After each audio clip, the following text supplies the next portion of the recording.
Visum ini hanya menunjukkan suatu keadaan bahwa ada bekas terjadinya sesuatu. Itu visum tuh. Cuman yang menyebabkan bekas terjadinya sesuatu itu harus dibuktikan peristiwanya. Seperti apa sih peristiwanya sampai terjadi bekas sesuatu terjadi? Kalau visumnya menyatakan memang demikian, ada bekas sesuatu terjadi. Nah, kalau visumnya bilang ini kondisinya normal aja, ya selesai juga. Artinya kan nggak ada bukti juga. Kalau visum menyatakan demikian, berarti harus dibuktikan lagi. Apa sih penyebab terjadinya seperti yang di visum? Peristiwanya di mana dan bagaimana? Dan apakah benar peristiwa yang terjadi itu memang pelakunya adalah Fadel atau si Loli sendiri? Itu juga harus dirunut ke belakang. Begitu. Jadi visum ini belum tentu menjadikan suatu bukti. Visum paling bukti permulaan saja nih. Ada bekas suatu peristiwa. Tapi peristiwanya apa? Itu harus dibuktikan. Dan berapa lama peristiwa itu terjadi? Apakah sudah lama? Apakah baru? Dan di mana? Nah itu dia. Masih panjang ini. Nah, setiap pemeriksaan laporan kepolisian tentu berproses. Prosesnya ini tentu dari laporan si pelapor sendiri itu harus di BAP. Pelapornya siapa? Nah, dalam perkara ini kan pelapornya adalah Nikita Mirzani, jadi dia memang di BAP. Dasarnya apa? Dasarnya adalah bukti-bukti permulaan cukup. Apa itu? Yaitu mungkin bukti dari chattingan, bukti dari komunikasi via email misalnya, bukti dari apalagi bukti dari visum sebagai permulaan, atau bukti-bukti yang lain. Dari dasar-dasar itu kemudian si pelapor dipanggil. Nah, atau juga pelapor dulu yang ditanya ada personal apa sih sehingga melaporkan ini, itu juga memang harus di BAP. Berarti nantinya kalau seperti itu akan dalam waktu dekat, apakah si terlapor ini dalam berapa jangka lama sih Bang untuk diperiksa nanti? Nah, terlapor ini pasti akan dipanggil. Karena sekarang ini penyelidikan dulu kan. Jadi nggak ada penyidikan, masih penyelidikan dulu. Nah, setiap penyelidikan selalu si terlapor dipanggil untuk apa? Untuk klarifikasi. Jadi ada panggilan klarifikasi. Setelah pelapor, biasanya kemudian dengan saksi-saksi cukup, biasanya langsung ke terlapor. Panggilannya apa? Panggilan sebagai klarifikasi. Panggilan klarifikasi dalam konteks penyelidikan. Jadi belum penyidikan, jadi dipanggil dulu klarifikasi. Nah, si Fadel pasti dipanggil. Untuk apa? Untuk klarifikasi. Betul. Jadi terhadap laporan Nikita Mirzani tentu si terlapor ya dipanggil untuk klarifikasi. Bukan dituduh sebagai pelaku, bukan dipanggil sebagai saksi, tapi masih dipanggil sebagai seseorang yang dilaporkan.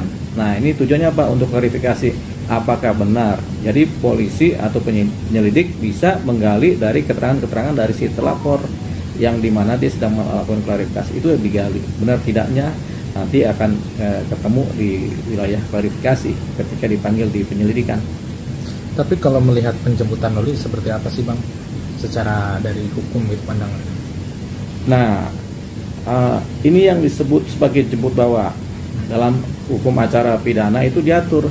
Hukum acara pidana itu mengatur mengenai jemput bawa.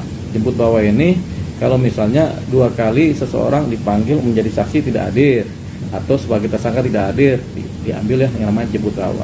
Ada jemput bawa, ada jemput paksa. Tapi dua-duanya intinya sama, dijemput secara dan dibawa, baik secara paksa maupun secara baik-baik. Tapi ini diatur oleh hukum acara pidana. Nah, si Loli ini kan sebenarnya adalah saksi, karena pelapornya adalah Nikita Mirzani. Jadi ketika si Loli dipanggil 2 kali tidak hadir, dia akan dijemput. Jemput apa? Jemput bawa namanya. Bahasa lainnya adalah jemput paksa. Kalau dia tersangka, jemput paksa. Kalau dia saksi, jemput bawa. Atau dua-duanya dia dianggap sebagai jemput paksa dan jemput bawa. Ya, ini kita selalu beranggapan bahwasanya si Loli sudah dipanggil 2 kali, tapi tidak hadir.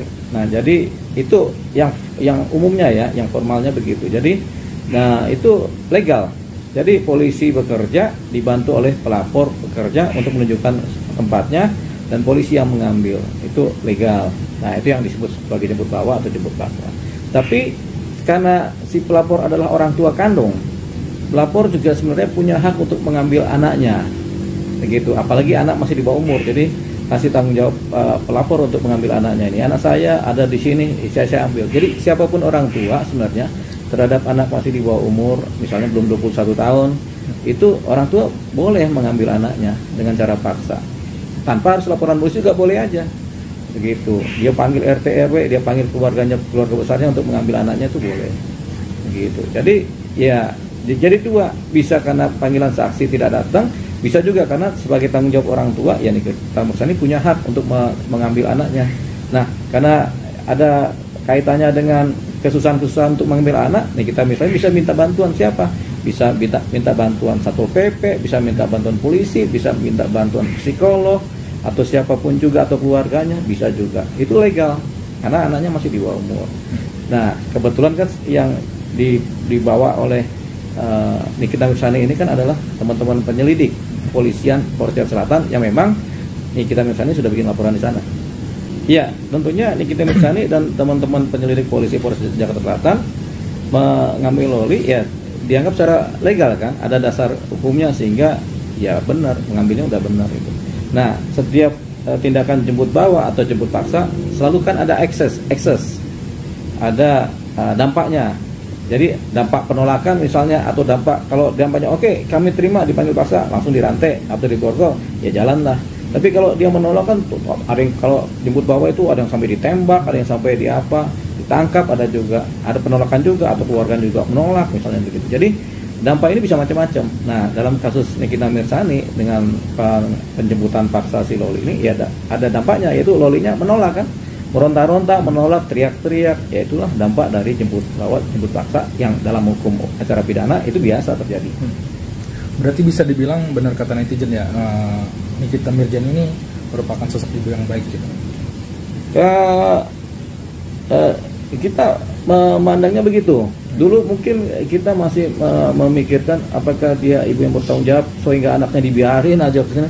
Kita masih mikirin jangan-jangan nggak bertanggung jawab ini Nikita Mirzani. Tapi setelah bagaimana dia melakukan tindakan-tindakan yang sangat begitu keras terhadap anaknya, kemudian melakukan ini bahasanya pertolongan terhadap anaknya supaya jangan terlalu mengalami menjadi anak-anak yang nggak terurus. Jadi Nikita Mirzani dia ambil tuh anak itu, kemudian dia rangkul kembali. Jadi Nikita Mirzani kalau dari kasus ini dia bertanggung jawab terhadap anaknya.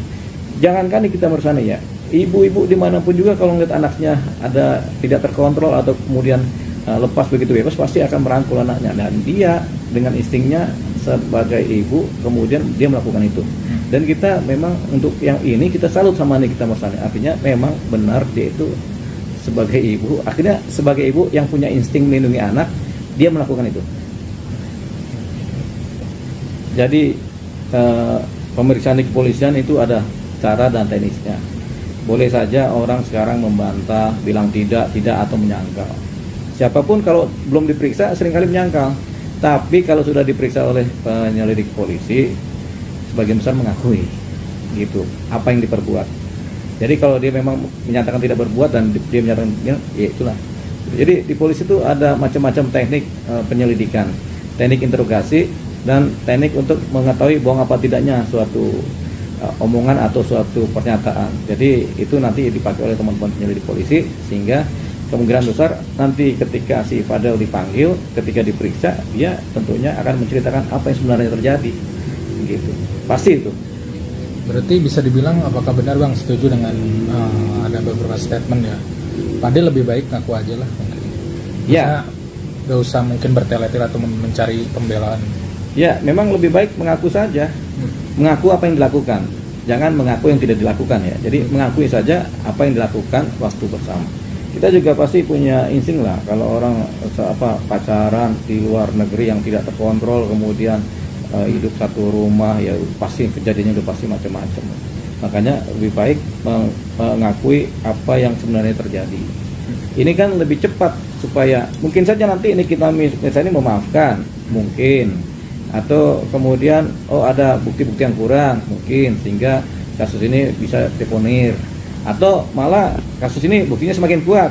Kalau Nikita Mirzani saklek ya bisa jadi Fadel dipersidangkan di pengadilan. Ini beberapa catatan tentang Nikita Mirzani, karena beberapa kali juga berperkara dengan orang, dia benar-benar serius sampai lawannya itu akhirnya disidang. Satu contoh, Nikita Mirzani lawan Dito Mahendra, nah itu kan sampai sidang, sampai putus gitu, sampai ada perlawanan. Jadi dia benar-benar orang yang apa yang dikatakan sama apa tindakannya itu selaras. gitu. Itu juga. Jadi kita nanti Nikita Mirzani kayaknya nggak main-main ya. Karena dia akan begitu. Kecuali dia kemudian melihat anaknya ada punya penghasilan baru atau berubah pikiran bisa jadi. Tapi dari kronologis masa lalunya Nikita Mirzani, ketika dia sudah bertindak, tindakannya biasanya diteruskan begitu sampai selesai, sampai finish. Oke bang. Kasus ini kan kasus keluarga, tapi ada kasus keluarga yang seperti ini yang kemudian ditutup-tutupi ya supaya tidak menjadi melebar karena berkaitan dengan aib.